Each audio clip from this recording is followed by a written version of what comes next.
Bienvenue dans Le Financier, votre rendez-vous économique quotidien. Voici les titres. 12 millions d'emplois doivent être générés par an sur le continent africain selon la Banque mondiale pour endiguer le chômage.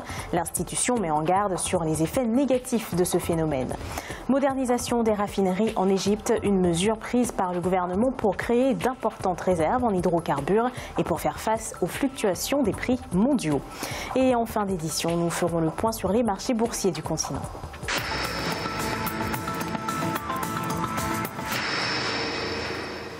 La Banque mondiale tire la sonnette d'alarme. Le continent africain doit mettre en place des mesures efficaces pour endiguer le chômage. 60% des jeunes Africains sont touchés par ce phénomène. Pour l'institution, l'environnement sociopolitique et économique de l'Afrique est en danger. Victoria Sidji. En 2019, l'Afrique doit progresser dans la lutte contre le chômage. À en croire la Banque mondiale, le fléau touche 60% des jeunes africains. Pour contrer le fléau, l'Afrique doit générer par an 12 millions de nouveaux emplois selon la Banque africaine de développement. La situation du chômage des jeunes, en raison d'un certain nombre de facteurs, ne fait qu'empirer. Il faut des politiques de long terme qui permettent aux États de résoudre les problèmes systémiques et structurels qui minent la croissance et empêchent donc les entreprises de survivre. Entre 2000 et 2014, le taux de croissance annuel de l'emploi était en dessous de 1,8% selon la BAD. Pour résorber le chômage, l'Union africaine préconise d'accélérer l'industrialisation et d'accroître les investissements dans des secteurs comme l'agriculture. Elle demande aux États d'y consacrer 15% de leur budget. Ce n'est pas un problème qu'on peut résoudre à l'échelle d'un État. Il faut des solutions à l'échelle continentale. Lorsque la Banque africaine de développement appuie son argumentaire sur les opportunités que peut présenter la zone de libre-échange continentale, je pense qu'il faut peut-être donner une caution à cette réflexion. Les experts estiment que sans changement structurel significatif, l'éradication de l'extrême pauvreté d'ici 2020 serait caduque et problématique. En 2011, la Banque mondiale révélait que près de 40% de ceux qui adhèrent au mouvement rebelle se disent motivés par le manque d'emploi. Augmentation de 6% des investissements directs étrangers en Afrique. Le flux des investissements directs étrangers ciblant l'Afrique a atteint en 2018 le montant de 40 milliards de dollars. Il s'agit de la meilleure performance de progression de l'année. Le pays en première ligne de ces investissements est l'Égypte avec 7,9 milliards de dollars d'investissements directs étrangers reçus. L'Angola, par contre, présente un bilan plus négatif avec un désinvestissement net de 2,2 milliards de dollars. L'Égypte donne un coup de jeune à son secteur pétrolier. 9 milliards de dollars vont être utilisés pour moderniser les raffineries pétrolières. L'objectif, faire face aux fluctuations des prix mondiaux. Ange Bijonomagno. L'Égypte ambitionne de moderniser sa filière pétrole pour la rendre encore plus efficace. Selon les autorités du pays, ce projet vise à créer d'importantes réserves en hydrocarbures pour faire face aux fluctuations des prix mondiaux. Une perspective évaluée à plusieurs milliards de dollars. Si l'Égypte a fait cela, c'est pour faire face à ce besoin d'investissement. Et comme la demande sur le marché international a baissé, c'est-à-dire la demande du pétrole, le mieux pour chaque pays, c'est soit de s'entendre ou que chaque pays mette sur le marché du pétrole la quantité qu'il voudra pour vendre au prix qu'il voudra, pour pouvoir avoir des ressources financières afin d'investir comme il l'entend.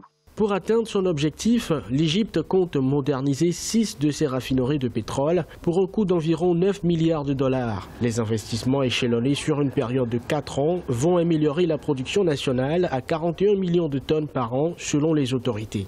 Certainement, en décidant de produire plus, sûrement les autorités se sont informées qu'ils peuvent avoir des débouchés. De toute façon, on ne produit pas pour stocker, on produit pour vendre. D'abord, la production, ça va entraîner une croissance d'emploi, ça va entraîner également une croissance des revenus financiers. Ces revenus seront consacrés au financement des projets intégrants et structurants. Actuellement, l'Égypte dispose de 8 raffineries de pétrole aux capacités estimées à 38 millions de tonnes, alors qu'il n'en exploite que 25 millions de tonnes. Le pays envisage des explorations en mer Rouge à la recherche du pétrole et du gaz naturel, en collaboration avec des multinationales spécialisées. Le marché des produits de base affiche une nette baisse, due à la hausse des tensions commerciales. À titre d'exemple, les produits agricoles ont chuté de moins 8,6%, les produits de la pêche de moins 3,8%, les produits forestiers aussi ont chuté de moins 3,8% et les métaux et les minéraux de moins 1,5%. Les cours de la plupart des produits agricoles ont régressé de moins 8,6% au troisième trimestre 2018.